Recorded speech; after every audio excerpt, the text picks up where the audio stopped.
ಮಾಡಿದ್ದಾರೆ ಮತ್ತು ಏನೆಲ್ಲ ಮಾತುಗಳನ್ನು ಆಡಿದ್ದಾರೆ ಅಂಥೇಳಿ ನಾನು ವಿವರಣೆ ಕೊಡೋದಕ್ಕೆ ಹೋಗೋದಿಲ್ಲ. ಯಾಕೆಂದರೆ ಅದು ಅಷ್ಟು ಸಮಂಜಸವಾಗಿ ಇಲ್ಲಿ ಕಾಣಿಸೋದಿಲ್ಲ ಅಂತ ನಾನು ಅಂದ್ಕೊಳ್ತೀನಿ. ಬೇಕಂದರೆ ಹೇಳ್ಬೋದು. ಯಾಕೆಂದರೆ ಅಂಥಂಥ ಶಬ್ದಗಳನ್ನು ಉಪಯೋಗಿಸಿದ್ದಾರೆ, ಅಂಥಂಥ ಮಾತುಗಳನ್ನು ಕೂಡ ಆಡಿದ್ದಾರೆ. ಆದರೆ ಅದನ್ನು ಒಂದು ಕಡೆ ಇಡ್ತೀನಿ ನಾನು, I will keep it aside. ಆದರೆ ಅದರ ಇಂಪ್ಯಾಕ್ಟ್ ಏನಾಗ್ತದೆ, ಸಮಾಜದ ಮೇಲೆ ಏನಾಗಿದೆ, ಎಷ್ಟೋ ಕೊಲೆಗಳಾಗಿದ್ದಾವೆ, ಎಷ್ಟೋ ಗ್ರೂಪ್ಸಲ್ಲಿ ಸಮುದಾಯಗಳಲ್ಲಿ ಹೊಡೆದಾಟಗಳಾಗಿದ್ದಾವೆ ಮತ್ತು ಒಂದು ರೀತಿಯಲ್ಲಿ ಸಮಾಜದ ಸ್ವಸ್ಥತೆಯನ್ನು ಕಳ್ಕೊಳ್ತಕ್ಕಂಥ ರೀತಿಯಲ್ಲಿ ಸಮಾಜ ಹೋಗ್ತಾ ಇದೆ. ಇದನ್ನು ನಾವು ಟಾಲರೇಟ್ ಮಾಡಬೇಕು. ಈಗ ತಾನೇ ಮಾದೇವಪ್ಪನವರು ಭಾಳ ಒಳ್ಳೆಯ ಒಂದು ಬಿಲ್ಲನ್ನು ತಗೊಂಡು ಬಂದಿದ್ದಾರೆ. ಸಮಾಜದಲ್ಲಿ ಯಾವ ರೀತಿ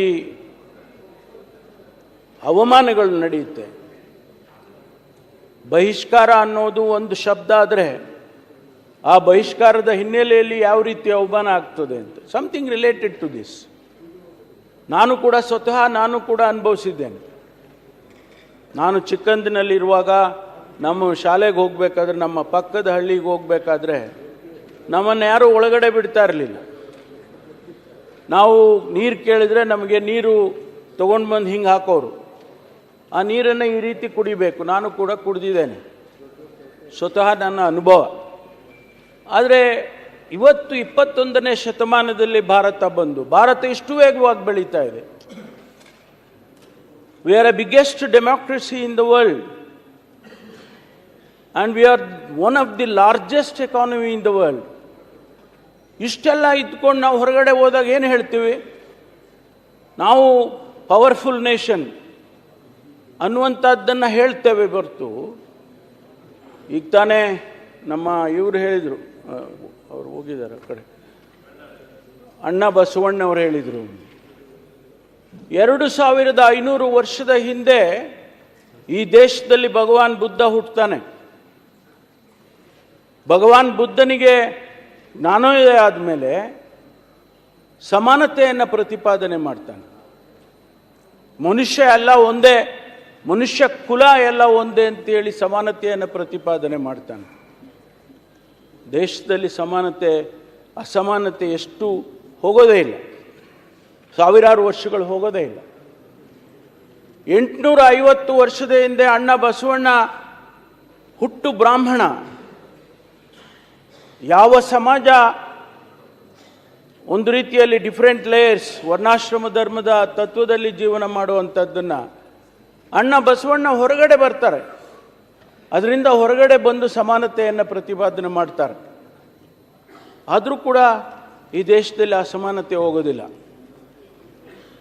ಈ ಹಿನ್ನೆಲೆಯಲ್ಲಿ ನಾವು ಯೋಚನೆ ಮಾಡೋದಾದರೆ, ಇವತ್ತು ಯಾರೋ ಒಂದು ಸಮುದಾಯದ ಬಗ್ಗೆ ಭಾಷಣ ಮಾಡ್ತಾರೆ, ಎಲ್ಲೋ ಒಂದು ರಾಜಕೀಯದ ಸಭೆ ಇರ್ಬೋದು ಅಥವಾ ಸಾಮಾಜಿಕವಾದಂಥ ಸಭೆ ಇರ್ಬೋದು.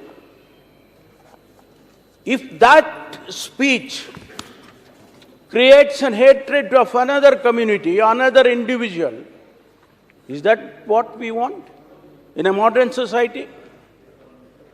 ಅದು ಬೇಕಾ ನಮಗೆ? ಅದನ್ನು ಮುಂದುವರಿಸಬೇಕಾ ನಾವು? ಇಷ್ಟೆಲ್ಲ ಕಾನೂನುಗಳಿದೆ. ಬಾಬಾ ಸಾಹೇಬ್ ಅಂಬೇಡ್ಕರ್ ಅವರ ಬಗ್ಗೆ ಪ್ರತಿಯೊಬ್ಬರು ಕೂಡ ಮಾತನಾಡ್ತಾರೆ, ಹೊಗಳ್ತಾರೆ.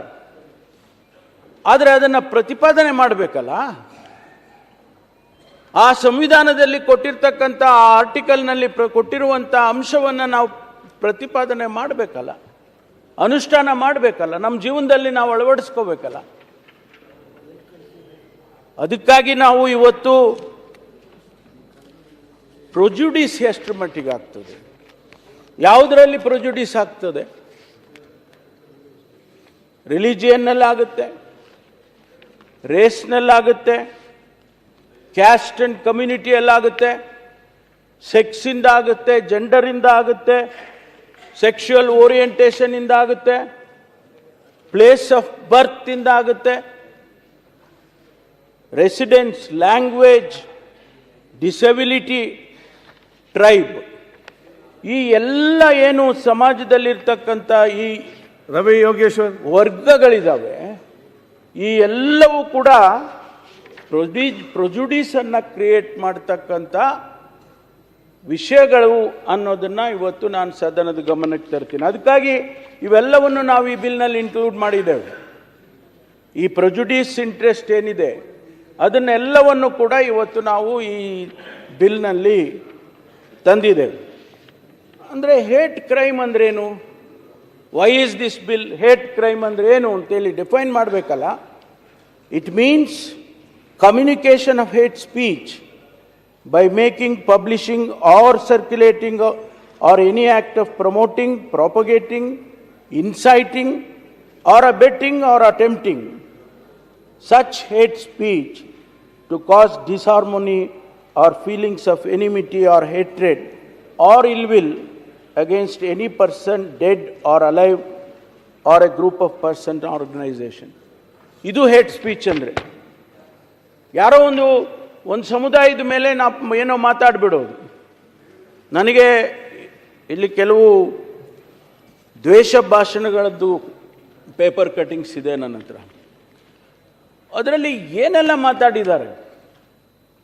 ನಾಳೆ ಬೆಳಗ್ಗೆ ಹೋಗಿ ಒಬ್ಬನ ಕೊಂದುಬಿಡಬೇಕು, ಇಡೀ ಸಮುದಾಯವನ್ನು, ಒಂದು ಸಮುದಾಯವನ್ನು ಇನ್ನೊಂದು ಸಮುದಾಯದ ಮೇಲೆ ಹಾಕುವಂಥ ಮಾತುಗಳು, ಅವ್ರನ್ನೆಲ್ಲ ಹೊಡೆದಾಕ್ಬಿಡ್ಬೇಕು. ಮಹಿಳೆಯರ ರಕ್ಷಣೆ ಇವತ್ತು ಇಡೀ ದೇಶದಲ್ಲಿ ಒಂದು ಸವಾಲಾಗಿದೆ. ನಮಗೆ ಮಕ್ಕಳ ರಕ್ಷಣೆಗೆ ಇವತ್ತು ದೇಶದಲ್ಲಿ ಒಂದು ಸವಾಲಾಗಿದೆ. ಅದರ ಬಗ್ಗೆ ಏನೋ ಒಂದು ಮಾತಾಡ್ಬಿಡೋದು. ಆಮೇಲೆ ಯುವಕರು, ಈ ದೇಶದ ಯುವಕರೇ ನಮಗೆ ಶಕ್ತಿ. 60% of the population of India is below 40 years ಅಂತ ಒಂದು ಸ್ಟ್ಯಾಟಿಸ್ಟಿಕ್ಸ್ ಹೇಳ್ತಾರೆ. ಯಂಗ್ ಇಂಡಿಯಾ ಅಂತ. ಇಂಡಿಯಾ ಈಸ್ ಯಂಗ್ ಅಂದರೆ ಹೆಚ್ಚು ಜನಸಂಖ್ಯೆಯ ಭಾಗ ಯುವಕರಿದ್ದಾರೆ. ಆ ಯುವಕರನ್ನು ಎಷ್ಟು ಸುಲಭನಾಗಿ ಇನ್ಸೈಟ್ ಮಾಡ್ಬೋದು. ಒಂದು ಸಮಾಜದ ಮೇಲೆ ಕಟ್ಟೋದಕ್ಕೆ ಒಂದು ಭಾಷಣ ಮಾಡಿದ್ರಾಗಲ್ಲ. ಮಾನ್ಯ ಸಭಾಧ್ಯಕ್ಷರೇ, ನಾನು ಗೃಹ ಸಚಿವನಾಗಿ ಯಾರೋ ಒಬ್ಬ ವ್ಯಕ್ತಿ ಒಂದು ಜಿಲ್ಲೆಗೆ ಹೋಗ್ತಾನೆ ಭಾಷಣ ಮಾಡೋದಕ್ಕೆ, ಯಾವುದೋ ಒಂದು ಕಾರ್ಯಕ್ರಮಕ್ಕೆ ಕರೀತಾರೆ, ಆ ಭಾಷಣ ಮಾಡೋದಕ್ಕೆ ಹೋಗ್ತಾನೆ. ನಮಗೆ ವರದಿ ಬರುತ್ತೆ, ಅವನು ಅಲ್ಲಿ ಹೋದರೆ ಆ ಭಾಷಣ ಮಾಡಿದರೆ ಅಲ್ಲಿ ತೊಂದರೆ ಆಗ್ತದೆ, ಲಾ ಆ್ಯಂಡ್ ಆರ್ಡರ್ ಕ್ರಿಯೇಟ್ ಆಗುತ್ತೆ. ಆಗ ನಾವೇನು ಮಾಡ್ತೀವಿ, ಆ ಜಿಲ್ಲೆಗೆ ಅವರು ಹೋಗದಾಗೆ ಅವ್ರನ್ನ ತಡಿತೀವಿ, ಬ್ಯಾನ್ ಮಾಡ್ತೀವಿ. ಎಷ್ಟು ದಿವಸ ಬ್ಯಾನ್ ಮಾಡೋಕ್ಕಾಗುತ್ತೆ, ಎಷ್ಟು ಸಾರಿ ಬ್ಯಾನ್ ಮಾಡೋಕ್ಕಾಗುತ್ತೆ?